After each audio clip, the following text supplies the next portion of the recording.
Hi friends, welcome to my channel. ఈ video చూస్తున్నట్లయితే like, share, subscribe చేసుకోండి. మన నిత్య జీవితంలో జరిగే ప్రతి చర్య చట్టాలతో అవినాభావ సంబంధం ఉంటుంది కాబట్టి ప్రతి ఒక్కరికి చట్టాల మీద అవగాహన కలిగి ఉండాలి.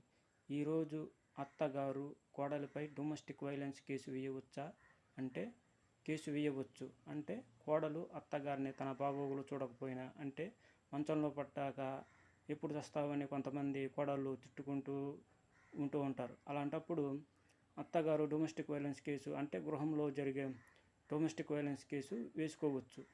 అలాగే మరి పురుషులు వేసుకోవచ్చు అంటే పురుషులు వేయడానికి లేదు, ఓన్లీ మహిళలకు మాత్రమే వేసుకోవచ్చు. మరి అత్తగారు కోడలపై కేసు వేసింది. మరి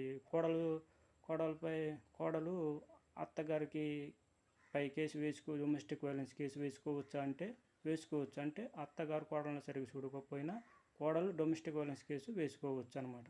సరే, ఉంటాం ఫ్రెండ్స్. ఈరోజు బాధితుకు డొమెస్టిక్ వైలెన్స్ కేసు ఇటుకు పోయని కొడేడు ఊడిపోతే కొడేడు పొర్రు డొమెస్టిక్ వైలెన్స్ కేసు పోయి వాడుకోవచ్చు. అలాగే మరి పోయే కోడలు తిని ఊడుకున్న మట్టుకు మరి కొడేడు కూడా డొమెస్టిక్ వైలెన్స్ కేసు వాడుకోవచ్చు అనమాట. సరే, మొత్తం ఫ్రెండ్స్.